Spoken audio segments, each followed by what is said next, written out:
Students, आज हम पढ़ रहे हैं 9th क्लास का chapter number 4 structure of atom. अब हम इस चैप्टर में क्या क्या पढ़ चुके हैं तो एक बार हम रिकॉल करेंगे जल्दी से। तो हमने पढ़ा था सबसे पहले एटम की डेफिनेशन और उसके बाद हमने पढ़ा है एटम का स्ट्रक्चर। अब मैंने आपको ये बताया था कि जो स्ट्रक्चर जो हमने पढ़ा है उसकी क्या जर्नी, उसकी डिस्कवरी किस तरह से, इसके लिए किन किन साइंटिस्ट ने क्या क्या अपना रोल दिया था। तो हमने पढ़ी थी उसमें जॉन डाल्टन की थ्योरी। जॉन डाल्टन ने क्या बताया था एटम के बारे में? उन्होंने बताया कि एटम जो है सबसे स्मॉल पार्टिकल है और वो इंडिविजिबल होता है। उसके बाद आए हम जे थॉमसन की थ्योरी पर। जे थॉमसन ने एटम के बारे में क्या थ्योरी दी थी वो हमने पढ़ा था वाटरमेलन का एक मॉडल, कि उन्होंने बताया कि एटम जो है वाटरमेलन की तरह दिखता है और उसके अंदर पॉजिटिव चार्ज होता है और इलेक्ट्रॉन बीज की तरह या सीड्स की तरह उसमें बिखरे रहते हैं। तो यहाँ तक तो हमने समझ लिया कि एटम कैसा होता है, ठीक है। तो इसी जर्नी को हम आगे बढ़ाते हैं और उसके बाद जो साइंटिस्ट आए थे वो थे हमारे रदरफोर्ड। अब रदरफोर्ड ने अपने मॉडल में क्या दिया, क्योंकि यहाँ तक एटम जो डिस्कवर हुआ वो सफिशिएंट नहीं था, क्योंकि जो हमने एटम की थ्योरी पढ़ी, जो स्ट्रक्चर पढ़ा, उसमें हमने एटम के 3 सब एटॉमिक पार्टिकल्स पढ़े और किस तरह से वो उनका अरेंजमेंट पढ़ा कि उनके अंदर क्या क्या प्रेजेंट होता है। तो आइए हम पढ़ते हैं आज का टॉपिक रदरफोर्ड एटॉमिक थ्योरी। अब रदरफोर्ड ने क्या एक्सपेरिमेंट किया, उन्होंने क्या क्या एक्सपेरिमेंट किया जिसके आधार पर उन्होंने एटम को और अच्छे से समझाने की कोशिश की कि एटम किस तरह से दिखता है, एटम के अंदर क्या चार्ज प्रेजेंट होते हैं। ओके, तो आइए let's start today's topic Rutherford model of an atom. Okay, Rutherford एक साइंटिस्ट थे जिन्होंने 1914 में अपनी थ्योरी दी थी। अब आज जो हम टॉपिक पढ़ने जा रहे हैं वो मोस्ट इम्पोर्टेंट टॉपिक है, क्योंकि जनरली एग्जाम में ये आता है कि define the Rutherford atomic model है, define Rutherford model of an atom. Okay, तो ये इम्पोर्टेंट है, तो आप समझिए इसको। और मैंने बहुत इजी वे में इसको समझाने की कोशिश की है। तो देखिए, अब रदरफोर्ड ने क्या किया था, उन्होंने एक एक्सपेरिमेंट किया था। मैंने यहाँ पे एक डायग्राम बना रखा है जिसमें आपको दिख रही है, ये है एक गोल्ड फॉइल, ठीक है। रदरफोर्ड ने क्या किया था, एक गोल्ड फॉइल ली थी, ठीक है। उसमें रदरफोर्ड ने क्या लिया था, एक गोल्ड फॉइल ली और कुछ अल्फा पार्टिकल्स लिए, ठीक है। अब गोल्ड फॉइल, अल्फा पार्टिकल्स, पहले हम समझते हैं अल्फा पार्टिकल्स क्या थे। अल्फा पार्टिकल्स थे double positive charge helium ion. Okay, जो अल्फा पार्टिकल्स थे वो हीलियम आयंस थे और उनका जो मास था वो 4 यूनिट बराबर था, ठीक है। 4 यूनिट के बराबर उसका मास था। और अब समझते हैं कि गोल्ड फॉइल। अब गोल्ड फॉइल क्यों ली उन्होंने? एक्चुअल में उन्होंने क्या किया, जो अल्फा पार्टिकल्स की जो बौछार वो इस गोल्ड फॉइल पे करवाई, ठीक है। उन्होंने अल्फा पार्टिकल्स की बॉम्बरिंग की, या फिर हम बोल सकते हैं स्कैटरिंग की, किसके ऊपर? गोल्ड फॉइल के ऊपर, ठीक है। तो अब सबसे पहला तो बात आती है कि उन्होंने गोल्ड फॉइल क्यों ली, ठीक है। कोई और भी चीज ले सकते थे, तो वो चाहते थे कि ऐसी थिन लेयर ले, ठीक है, जिसके अंदर सबसे कम एटम प्रेजेंट हो। तो गोल्ड फॉइल जो थी वो थिन थी और उसके अंदर 1000 करीब एटम प्रेजेंट थे, जो कि कम है, ठीक है। बाकी जो मेटल्स उनमें बहुत सारे एटम्स प्रेजेंट होते हैं, ठीक है। तो ये तो था उनका एक्सपेरिमेंट कि भाई उन्होंने क्या किया, गोल्ड फॉइल ली, ठीक है। और गोल्ड फॉइल के ऊपर क्या करवाया, अल्फा पार्टिकल्स की स्कैटरिंग करवाई। आपको इस तरह से डायग्राम बनाना है। अगर ये आपके नोट्स है कि जब भी ये आपको रदरफोर्ड मॉडल समझाना है तो सबसे पहले हमको एक्सपेरिमेंट का डायग्राम बनाना है और उसके बाद आपको ये समझाना है कि किस तरह से हमने गोल्ड फॉइल के ऊपर अल्फा पार्टिकल्स की स्कैटरिंग करी। ओके, अब जब ये एक्सपेरिमेंट रदरफोर्ड ने किया तो उसके बाद उसका क्या रिजल्ट आया वो हम देखते हैं। तो रिजल्ट बहुत ही इंटरेस्टिंग था, तो आइए स्टार्ट करते हैं। तो रिजल्ट ऑफ द एक्सपेरिमेंट, अब क्या ऑब्जर्वेशन थी, उन्होंने देखा most of the alpha particles pass straight through the gold foil without getting deflection. उन्होंने ये देखा कि most of the alpha particles थे वो बिना किसी डिफ्लेक्शन के उस गोल्ड फॉइल से सीधे ही निकल गए। ये देखिए, बहुत सारे पार्टिकल्स हैं जो कि सीधे ही अल्फा गोल्ड फॉइल को पार करके आगे निकल गए, ठीक है, उसको भेदते हुए सीधे निकल गए। तो क्या रिजल्ट था कि भाई most of the alpha particle pass straight through the gold foil without any deflection. Second observation क्या था उनका, very few particle were deflected from there path. कुछ पार्टिकल ऐसे थे जो अपने पाथ से डिफ्लेक्ट हो गए। देखो ये कुछ पार्टिकल्स ऐसे थे, ये पार्टिकल निकले, ये पार्टिकल आया और ये डिफ्लेक्ट हो गया, ये पार्टिकल आया और ये डिफ्लेक्ट हो गया। मतलब कुछ पार्टिकल्स ऐसे थे जो कि कुछ एंगल्स पे डिफ्लेक्ट हो गए, मीन्स वापस मुड़ गए। और सबसे थर्ड ऑब्जर्वेशन जो उन्होंने किया वो तो बहुत ही सरप्राइज करने वाला ऑब्जर्वेशन था। उन्होंने देखा 1 out of every 12,000 particle appear to rebound. उन्होंने क्या देखा, 12,000 में से कोई एक ऐसा पार्टिकल था जो रीबाउंड हो गया।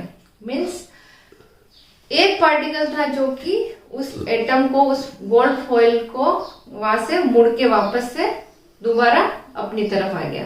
या फिर मैं कह सकती हूँ कि कोई हार्ड बॉल है जिसके ऊपर हमने बॉल को मारा है और बॉल हिट करके वापस से वहां से हिट करी और हमको हमारी तरफ आ गई, वापस से मुझे हिट कर रही है। ये जो एक्सपेरिमेंट है, लास्ट वाला जो पॉइंट है वो क्यों चौंकाने वाला था, क्योंकि रदरफोर्ड ने क्या एक्सपेक्ट किया था, उन्होंने एक्सपेक्ट किया था कि मोस्ट ऑफ द पार्टिकल ऐसे होंगे जो रिबाउंड हो जाएंगे, लेकिन हुआ जस्ट उल्टा। मोस्ट ऑफ द पार्टिकल्स थे वो सब क्या हो गए, वो पास हो गए गोल्ड फॉइल से। ठीक है, तो अब जब उन्होंने ये एक्सपेरिमेंट देखा तो उनकी थ्योरी पूरी चेंज हो गई। मतलब उन्होंने देखा कि भाई अब क्या कंक्लूजन निकलता है ये सब। और जब उन्होंने ये एक्सपेरिमेंट का रिजल्ट देखा तो फिर उन्होंने कंक्लूजन निकाला कि भाई इस गोल्ड कॉइन के अंदर जो एटम प्रेजेंट है गोल्ड फॉइल में, तो अब क्या हो सकता है। तो उनका क्या ऑब्जर्वेशन था या क्या कंक्लूजन था वो देखते हैं। Conclusion, Rutherford's model of an atom, most of the space inside the atom is empty. Very important, अगर किसी चीज से मैं कोई हेवी पार्टिकल्स को जब मैं गोल्ड फॉइल के ऊपर स्केटरिंग करवा रही हूँ और अगर वो most of the particle move हो जाते हैं, ठीक है, पास हो जाते हैं, तो इसका मतलब उन्होंने सोचा कि इस एटम के अंदर मोस्ट ऑफ द पार्ट जो है वो एम्प्टी है, ठीक है, खाली है, तभी तो वो बिना किसी रोक टोक या बिना किसी व्यवधान के आगे की तरफ चले गए। ठीक है, मतलब अंदर का जो पार्ट है वो एक तरह से एम्प्टी है, खोखला है। ठीक है, तो उनके फर्स्ट कंक्लूजन में लिख सकते हैं most of the space inside the atom is empty. Okay, फिर सेकेंड आता है the positive charge of an atom is at nucleus centre and occupies very little space. अब कुछ आपने देखा कि 12,000 में कोई एक आध पार्टिकल ऐसा भी था जो रिबाउंड हुआ है। ठीक है, तो उन्होंने सोचा कि जो एटम है, एटम के सेंटर में एक न्यूक्लियस प्रेजेंट है। ठीक है, मीन्स जो पॉजिटिव चार्ज है, हमने पढ़ा था ना स्ट्रक्चर में कि सेंटर में क्या होता है, प्रोटॉन और न्यूट्रॉन प्रेजेंट है। तो उन्होंने यही कंक्लूजन निकाला कि सेंटर में क्या है, न्यूक्लियस प्रेजेंट है और न्यूक्लियस में क्या है, पॉजिटिव चार्ज पार्टिकल्स प्रेजेंट है। और वो पॉजिटिव चार्ज पार्टिकल जो है वो बहुत छोटा स्पेस को ऑक्यूपाई करता है। ठीक है, क्योंकि एटम में कोई एक पार्टिकल ही ऐसा था, मतलब बहुत सारे जो हमने एक्सपेरिमेंट देखा है उसमें से कुछ पार्टिकल या बहुत कम पार्टिकल ना के बराबर ही रिबाउंड हुआ। इसका मतलब एटम के अंदर जो न्यूक्लियस जो है वो बहुत ही छोटी स्पेस ऑक्यूपाई करता है। जिस तरह से हमने सेकंड पॉइंट लिखा है, the positive charge of atom is at nucleus and occupies very little space. Clear? तो बहुत इजी है, हम डायग्राम को समझते जा रहे हैं और हम थ्योरी को निकालते जा रहे हैं उसमें से। अब नेक्स्ट थर्ड है mass of an atom resides in the nucleus. और थर्ड उन्होंने ये निकाला है क्योंकि देखो एटम का मोस्ट ऑफ द पार्ट उसने क्या बोला, अंदर से एम्प्टी है। तो जो न्यूक्लियस है वो ही डेंस है। ठीक है, न्यूक्लियस है वो ही डेंस है। इसका मतलब उन्होंने निकाला जो एटम का जो मास है वो पूरा किसके ऊपर डिपेंड है, न्यूक्लियस के ऊपर डिपेंड है। जिस न्यूक्लियस के अंदर जो पॉजिटिव चार्ज प्रोटॉन प्रेजेंट है उसके ऊपर पूरा एटम का मास डिपेंड करता है। Okay, third point clear. फिर आते हैं हम नेक्स्ट पॉइंट की तरफ। नेक्स्ट पॉइंट उन्होंने दिया था the electron revolve the nucleus around the circular path. ठीक है, ये भी हमने जब स्ट्रक्चर पढ़ा तब हमने देखा था कि न्यूक्लियस के चारों इलेक्ट्रॉन क्या करते हैं, रिवॉल्व करते हैं। तो इन्होंने यही बात लिखी है कि जो इलेक्ट्रॉन होते हैं वो न्यूक्लियस के चारों ओर रिवॉल्व करते हैं। ठीक है, तो ये हो गया उनका कंक्लूजन। Very simple. सबसे पहले हमने उनकी एक्सपेरिमेंट देखा कि किस तरह से गोल्ड फॉइल के ऊपर उन्होंने स्कैटरिंग करवाई। उसके बाद हमने क्या क्या रिजल्ट देखे, 3 रिजल्ट हमारे पास आए, वही 3 रिजल्ट हमको लिख देना है कि भाई मोस्ट ऑफ द पार्टिकल्स थे जो वो अल्फा पार्टिकल्स थे वो बिना किसी डिफ्लेक्शन के पास हो गए। सेकेंड हमने पॉइंट लिखा कि कुछ फ्यू पार्टिकल्स थे जो डिफ्लेक्ट हुए। थर्ड लिखा कि 1 out of every 12,000 particles appear to rebound, एक आध पार्टिकल कुछ था जो रिबाउंड हो गया। फिर हमने कंक्लूजन निकाल दिया, भाई अगर थ्योरी रिजल्ट हमको किसी चीज का मिल गया तो कंक्लूजन भी मिल गया कि अगर ऐसी बात हुई है तो एटम का most of the part empty है। और सेकंड उन्होंने दे दिया कि सेंटर में जो न्यूक्लियस है वो बहुत ही छोटा स्पेस ऑक्यूपाई करता है। और थर्ड पॉइंट उन्होंने दिया है कि ये न्यूक्लियस, सारा एटम का जो मास है वो सारा किस पे डिपेंड करता है, न्यूक्लियस पे।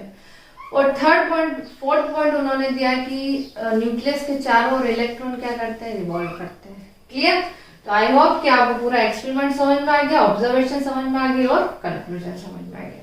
अब ये तो उन्होंने रदरफोर्ड ने अपनी थ्योरी दे दी और एटम के बारे में सब समझा दिया कि भाई एटम ऐसा होता है, एटम एम्प्टी होता है, एटम में प्रोटॉन प्रेजेंट होते हैं। एटम तो काफी हद तक जो हमने एटम का स्ट्रक्चर पढ़ा तो हमने ये सब चीजें देखी है एटम में कि एटम के अंदर पॉजिटिव चार्ज होते हैं और इलेक्ट्रॉन रिवॉल्व करते हैं। ओके, अब थ्योरी उन्होंने दे दी लेकिन कुछ ड्रॉबैक्स भी थे। तो क्या रदरफोर्ड की इस थ्योरी में ड्रॉबैक्स निकले तो वो हम पढ़ते हैं, ड्रॉबैक्स ऑफ रदरफोर्ड मॉडल।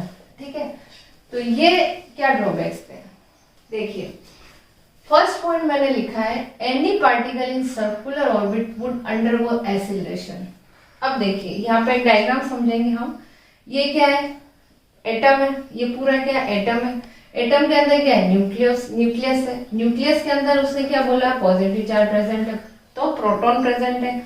और इस न्यूक्लियस के चारों ओर कौन चक्कर लगा रहा है, electron revolve around the nucleus. तो ये इलेक्ट्रॉन क्या कर रहा है, उसके चारों ओर सर्कुलर पाथ में चक्कर लगा रहा है। तो जब ये मोशन हो रहा है तो क्या हो रहा है, इसमें एसिलेशन हो रहा है। ठीक है, तो जब मोशन ये क्या करते हैं, इलेक्ट्रॉन अपने ऑर्बिट में चक्कर लगा रहे हैं तो क्या हो रहा है, उनमें एसिलेशन हो रहा है। तो during acceleration charge particle radiant energy. तो जब एसिलेशन होता है तो धीरे धीरे वो उनकी एनर्जी को लॉस करते जाते हैं। ठीक है, जैसे जैसे मोशन में चेंज होगा तो इसकी एनर्जी क्या होगी, इलेक्ट्रॉन्स की एनर्जी क्या होगी, लॉस होगी। जैसे फॉर एग्जांपल अगर मैं किसी सर्कुलर पाथ में रेगुलर दौड़ रही हूँ गोल गोल गोल गोल, तो 2 3 4 5 6 चक्कर के बाद धीरे धीरे मेरी स्पीड में क्या होगा, धीरे धीरे चेंज आएगा, है ना। तो मेरी एनर्जी भी क्या होगी, लॉस होगी। तो मैं भी एक थक हार के नीचे बैठ जाऊंगी। तो इसमें भी यही कंडीशन है, सेम आप सोच सकते हैं कि अगर इलेक्ट्रॉन इसी तरह से रिवॉल्व कर रहे हैं तो धीरे धीरे ये अपनी एनर्जी को क्या कर देंगे, लॉस कर देंगे। तो होना क्या चाहिए, अगर इनकी एनर्जी लॉस हो गई, third the revolving electron would loss energy and finally fall into the nucleus.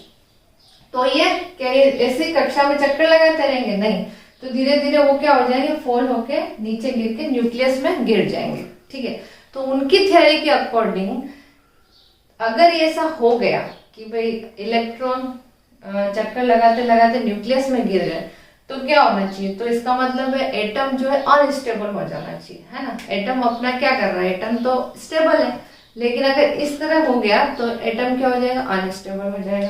तो नेक्स्ट पॉइंट मैंने लिखा है, this were so atom should be unstable but atoms are quite stable. तो उनकी थ्योरी के हिसाब से जो एटम अनस्टेबल हो जाना चाहिए, लेकिन एटम होता है क्या, स्टेबल होता है। ठीक है ना। तो ये थे उनके ड्रॉबैक्स रदरफोर्ड के। तो हमने क्या किया, पूरा मॉडल हमने पढ़ लिया है, उसकी कंक्लूजन पढ़ लिया और हमने रदरफोर्ड का ड्रॉबैक भी पढ़ा। तो उसके बाद जो साइंटिस्ट आए थे उन्होंने रदरफोर्ड के मॉडल को ही लेकर उन्होंने उनकी थ्योरी को न्यू वे में समझाया और फाइनली एटम का स्ट्रक्चर को फाइंड आउट किया। ओके।